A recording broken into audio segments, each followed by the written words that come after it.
This morning, I'm reading a thesis paper from a student, and it was looking at the utility, really the validity, I'll just use utility just as a general exploration word, of the short recovery and stress survey, which is a subjective questionnaire as it relates to weightlifting. And it got me to think that a few weeks ago I had done a private talk for Q&A, really, for a masterclass as it was relating to Elite Performer Program. And one of the questions was, how do you look at recovery, and how do you measure recovery? And this was largely a general population group, but the overall our overarching concepts really don't change, and a lot of people do use a lot of the different pieces to this. But at the end of the day, there's some things that I think are really, really important before we whiteboard a little bit into 5 major categories. My plan as we start this, I don't know if it'll go to Sage Spa or not, but I'm going to be very broad and overarching of these 5 different ways to somehow look at recovery, to make an attempt to objectify, quantify, and qualify recovery. That being said, I don't know. Maybe we'll just put it here on Instagram. We'll see. Most important thing to appreciate about recovery is what are you going to do about it? If you are under whatever burden of your training model or the organizational setup, etc., if there's nothing you can do, don't measure things that you can't do anything about. Now, you can take a quick, abrupt stop there, and perhaps measuring something that you can't do anything about today allows you to have a stronger voice or a bigger seat at the table when you have some significant data to share with others that you think are limiting what you can do about this information. Bottom line is, if your athletes, your clients are not going to participate in these different models, all of them, not just the ones you like or the ones that they think are unsafe for them to participate in, I think there's a better way, and that's just train maybe a little bit more conservatively, so we don't really ever get into these situations where the training and rehabilitation model has to skew more towards recovery than development or stimulative nature. You can do it all at once. I mean, this is really, really when you have a good handle on physiology and neurology, your recovery and training can often be the same when the individual is in certain places. So you have to have a good appraisal of really where you're at, and don't start measuring things if you can't do anything about it.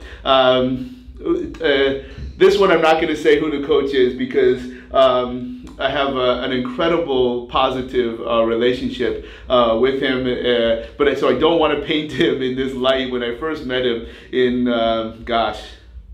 let's say 2011 or 2012, and he had the team going to a particular event, tournament, and he's like, what can I do for recovery? I said, Coach, how about you stop doing these stupid ass practices and stop beating them into the ground?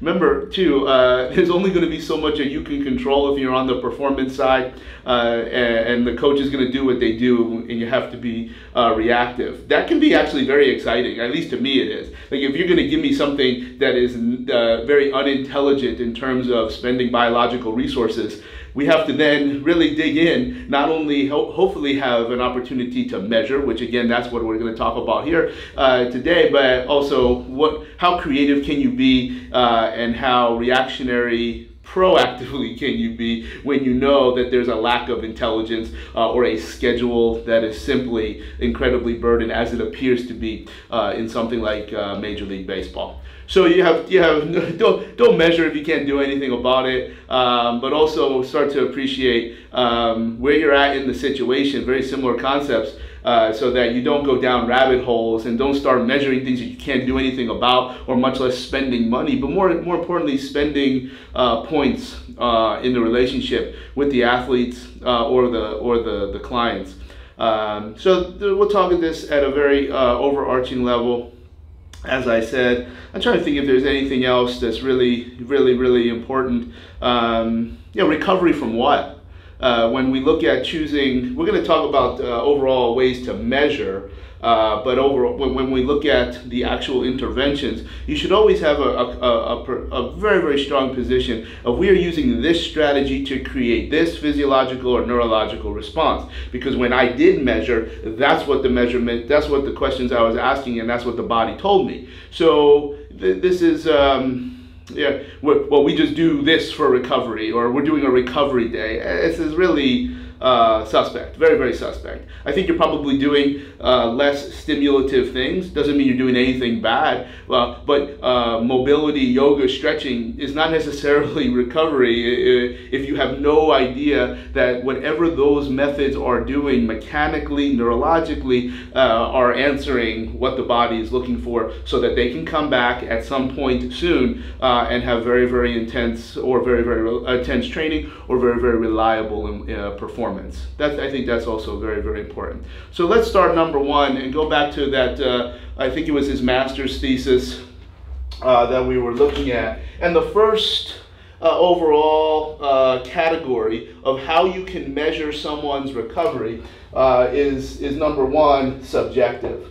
And subjective, a lot of people in the sports science community will be very vocal that using things like subjective, which are not super sexy and don't have a big price tag to them, can be just as useful as the things that have some more bells and whistles. Again, I would always say let's look at both because nothing is going to catch the net, is not going to catch everybody. That being said, I think there's some significant utility to using subjective measures. You're just going to ask the person. So you can start number one. Totally independent to any one individual, questionable validity to what I'm about to suggest. How about you just talk to the person? Just say, hey, how are you doing today? Now that might seem odd, but when you have huge groups or the trainer changes every day and there's no connection, having that connection really checks a lot of other boxes. That I'll give you a story, and that player I will mention because I'm very proud of what he's accomplishing in the media department in Toronto. Before I get to that story, those subjective interactions can also be very standardized through different questionnaires. In different cases, we'd like to see that the questionnaire just shows up on somebody's phone in the morning. They plug it in, it goes to your cloud, it goes to your athlete management software or your Google Sheets or whatever it is, and you can always set these things for alarms, where if certain information from the questionnaire ticks off, many different models and quite a bit of research to then quantify performance. And again, that was what that master's thesis was. You can also look at subjective measures post-training when we talk about rate of perceived exertion. And there's a number of different angles you can go, which I will share here. Rate of perceived exertion is big. Rate of perceived exertion is very important through my 10 years in Canada basketball. So not only would we use the questionnaire in the morning, where it's really just a screen, where we're just looking to just see if anybody is deviated from their norm, and then which category of question that would give us the low score, but also if anything is significantly low to begin with, particularly when we talk about mood. Now, these questionnaires were developed well before the current and warranted popularity and certain high value target of mental health. But whenever somebody's player's mood was in the lower scale, it would then give an opportunity, and it wouldn't always be me. The goal, everybody on the staff is psychologists, even though there's some people with very specific sports psychology training. Psychology is just about talking sometimes. It's just about tapping into relationships and connections. Somebody would go and talk to that player just to make sure, hey, maybe they just filled the survey out wrong and they put a 1 instead of a 5, meaning they felt great, but they said they were very very, very quick to snap at different teammates, or whatever the verbiage was on the particular scale that we were using. But getting back to rate of perceived exertion, that's going to be done after practice. We did it after a game, and we use that number for a lot of different things. We also would use it after individual training sessions. You can do this in general population. When you break up your program, particularly if it's a mixed method, concurrent model, you're going to then learn how intense certain types of training, certain types of work to rest ratios, and you have great control over that. In a performance staff, in any sport, even when there is a great relationship with the technical staff, you're still not always going to have complete control, if any, over the intensities of those drills. So once you know the coach's drills, you start to code them, and maybe you just take a sample of players. Hey, what was your rate of perceived exertion? And now there's different scales. You have the Borg scale, but there's other things that we've been impressed upon later in my time at Canada Basketball, that there were things that were better. But now the player has to be grounded. The player has to understand what a 10 is and what a 0 is, so that we can then start to appreciate how intense certain individual drills. But when you do it after practice, usually within 20 to 30 minutes after practice, so in case they finished really, really intensely, you don't get this jaded or skewed score.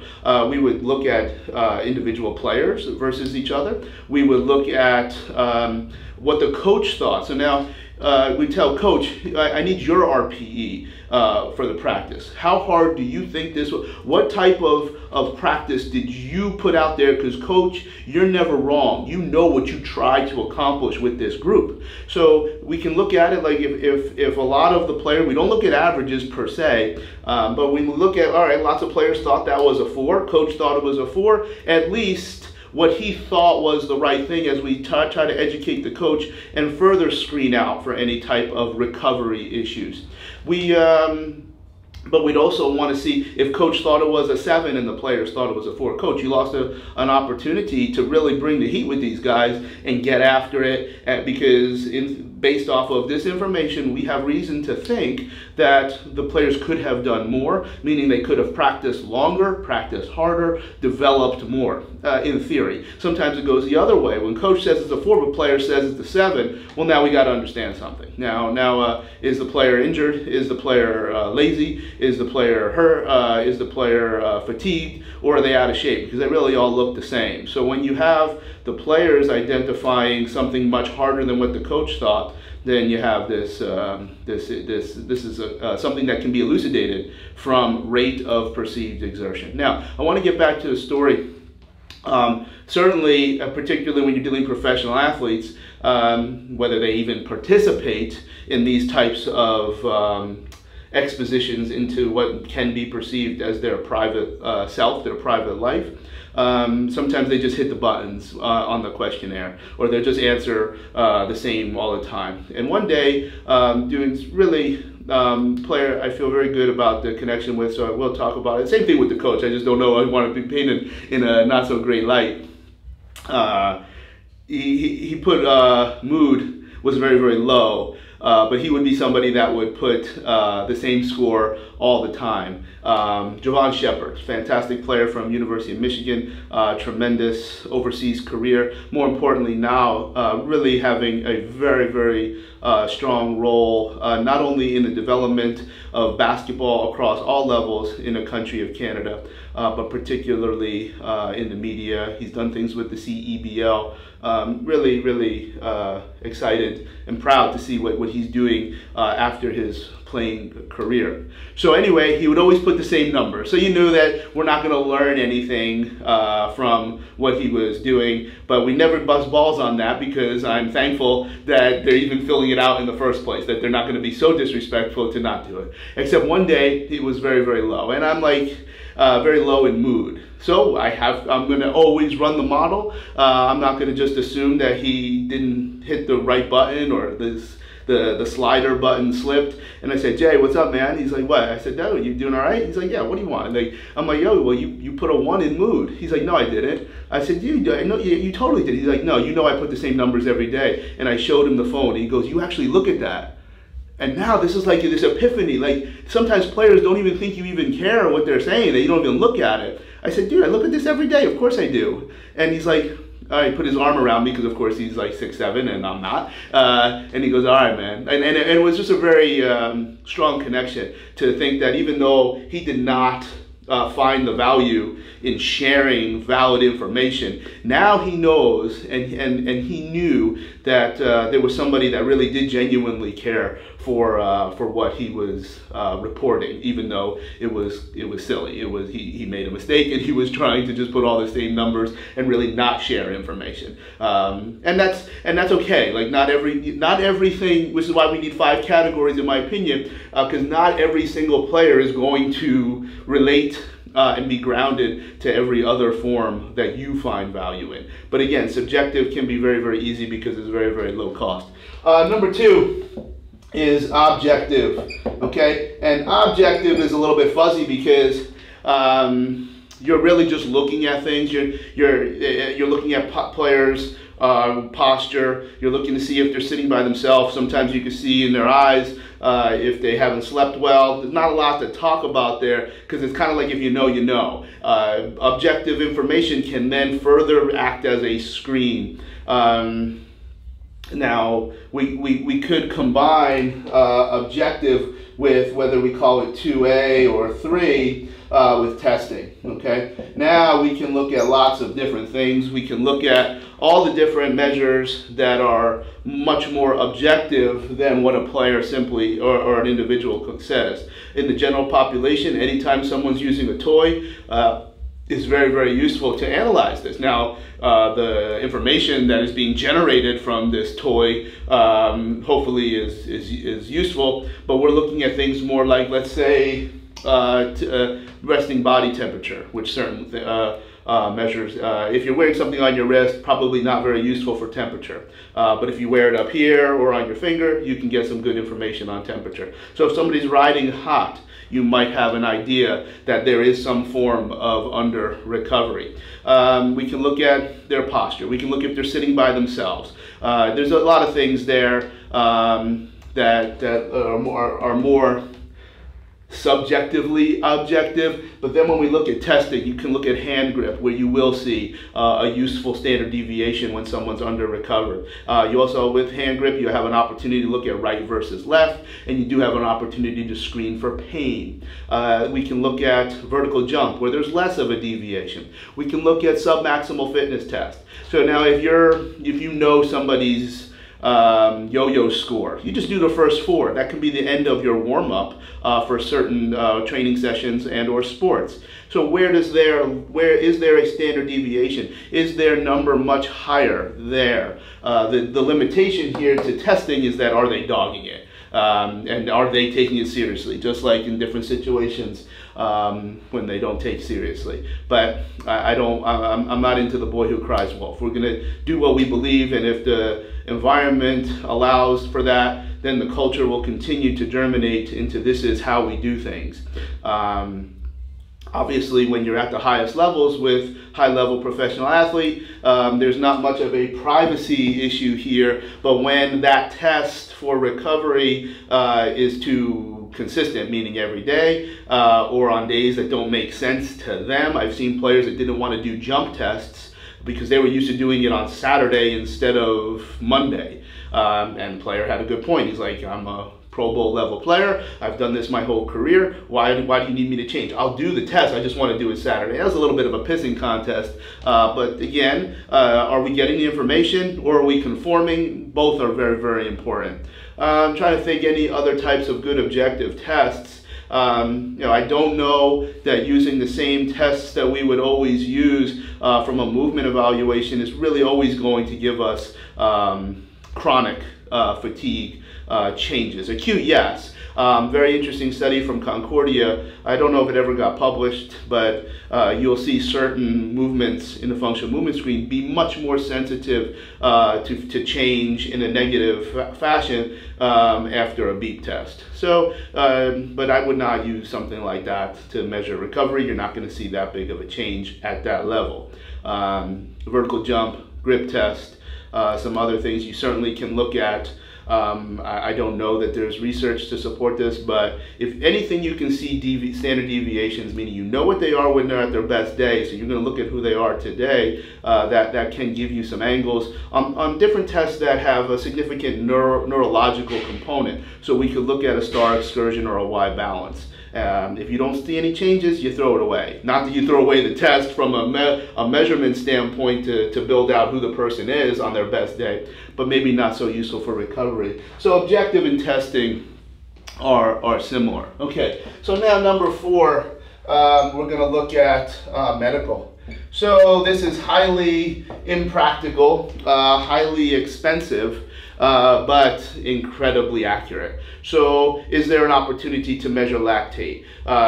Is there, obviously, anything invasive should have a high standard of safety and application from a highly credentialed individual. So different medical tests can also start to indicate not so much recovery, but did the entire training and recovery process deliver the adaptation that we were looking for? So different, also depending on how you want to define recovery or under recovery. So medical stuff we're not going to talk a ton about because it's not terribly useful to use this on a consistent basis.